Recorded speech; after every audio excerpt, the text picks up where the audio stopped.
So Dungeons and Dragons is based off of a tabletop role-playing game, which has been sort of in the pop culture consciousness for like 40 years now. Dungeons and Dragons has been around for a Hmm. very long time. It gets referenced quite a lot. I will preface this and admit that I have never ever played Dungeons and Dragons in my life. I don't even really know Right. anybody that's played Dungeons and Dragons, but that's okay because this movie and really this property has managed to be sort of at the forefront of pop culture always. This is not the first time that they've made a live action Dungeons and Dragons movie. There was one that came out all the way back in I think 2000, and then it didn't do so well. They made a couple of direct to DVD sequels that also just didn't do that well. It didn't really permeate really pop culture consciousness in any significant way. So this time out, after a few years of development hell and sort of a bidding war between studios, Paramount ultimately won the distribution rights for this new Dungeons and Dragons live action movie that just recently released in theaters. We got a chance to check this out a couple of weeks ago. Now, with all of that out the way, I will pass it over to you. What did you think about Dungeons and Dragons Honor Among Thieves?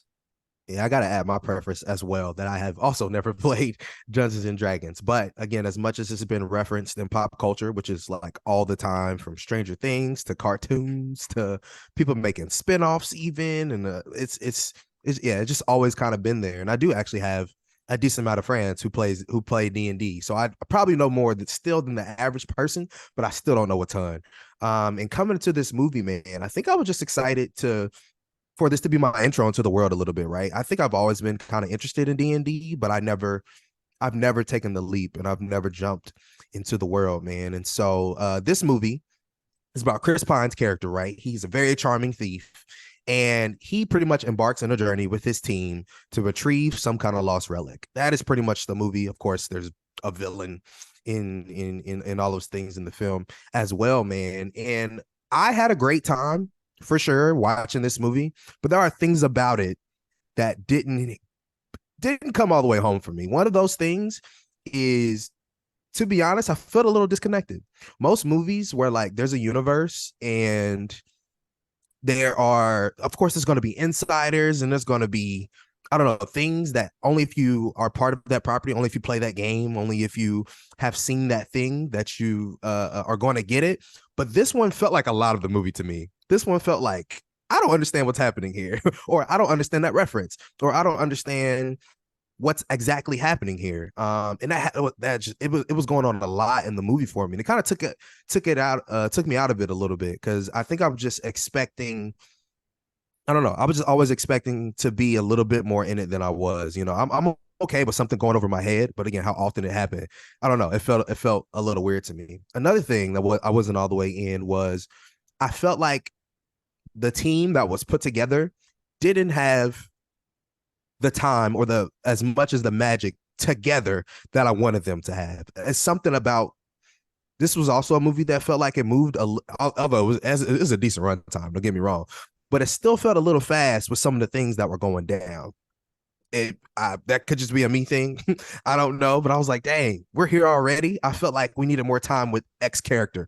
I feel like this character needed a little bit more of an arc than what they had. Some characters get great arcs actually, and it comes back perfectly. Some of them do, and I was like, dang, I really like that. But I needed that with like, yeah, just a little bit more with some of the other characters, man. But this was a fun movie. I still had a really good time. There's enough laughs in it. Chris Pine and Michelle Rodriguez, I think, have a decent amount of chemistry to me. They Chris Pine, the dude is just very charismatic. And he's funny, and you know he's going to carry a film the only way I think he knows how, which which is a good thing. And I really do think this movie could be the start of a D&D franchise, right? I think, of course, that was always the goal when releasing a movie like this, kind of similar to Super Mario Brothers. It's like, oh, here's the beginning, here's the impetus, and I think Dungeons and Dragons here is kind of trying to do the same thing. So I actually am looking forward to future iterations. Again, because this movie was a good time. I love the nerdiness nature of everything. I love the magic. I love there's druids in here and all kind of creatures, and some of that stuff is funny and some of that stuff is cool to see a team come together to do something. I will always love stuff like that. But again, I just wish there was a little bit less. I know this sounds terrible because I'm not Dungeons and Dragons player, but I wish there was a little bit more hand holding, I guess, in terms of what was going on. And I also wish we just took a little bit more time on making the team that was put together feel like a team. But other than that, man, I had a great time, and to me, it was a fine movie, man. It was a fine movie.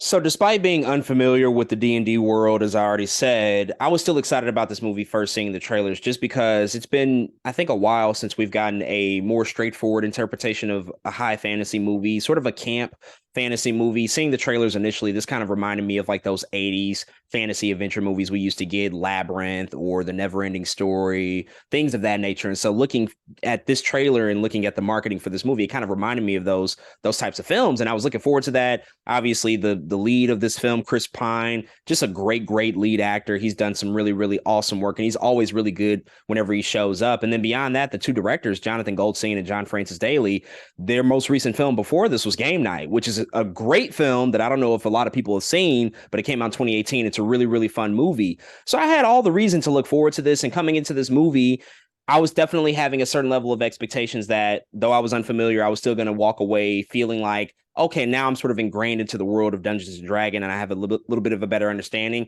I kind of feel similar. I don't know if that's really the case after watching this movie. And I thought ultimately it was decent and it was fine. I think more people are loving this than I did, because one of the things that kind of didn't work for me is the fact that it was really straightforward. There weren't really any surprises in this movie. There is one graveyard sequence which was executed very well, Hmm. and that was like a very pleasant surprise, and it was really funny, and some good jokes all throughout and some good laughter moments. But there wasn't really anything surprising. It was super straightforward, which isn't totally a bad thing, but I was kind of expecting something to sort of subvert my expectations and be a little bit more unexpected. I thought we were going to go that way, especially towards the end of the film, but it sort of reverted back to what we sort of expect out of a big budget action blockbuster of this nature. But ultimately, it's a totally fine and competently made movie. I think that as a starting point, it does a good job. I don't know if they'll be able to continue this on, just because it's doing okay right now in terms of his box office prospects. But what might carry it over the finish line is the fact that so many people are loving it. So many people are actually checking this movie out and saying like, "Oh wow, this is actually a really great high level action blockbuster that isn't just a straightforward superhero movie that we're so used to Hmm. seeing." And I do think that that's a breath of fresh air, because in a box office landscape where damn near every month we're getting a new superhero movie, sometimes two a month, it's really refreshing that if we're going to still live in the big IP franchise driven world, that we can go somewhere that isn't all that familiar, or at least hasn't been explored as much as maybe superhero films have over the past 15 to 20 years. And so that was refreshing to see. There was some good action beats, some actual practical action mixed in with all of the CGI and the effects. There were a couple of shaky CGI moments, but that's okay. I can sort of forgive that and sort of move past that. And so ultimately it came together to be a decent movie for me. I think that it did its job and sort of succeeded in that regard. So we'll ultimately have to see again where the future of Dungeons and Dragons will take us in the future, whether or not they'll be able to make more films and more spin-offs, or maybe even venture into TV. We'll ultimately have to see what that all shakes out to be. But folks, those are our thoughts on Dungeons and Dragons Honor Among Thieves. If you checked out this movie, hit us up and let us know what you think.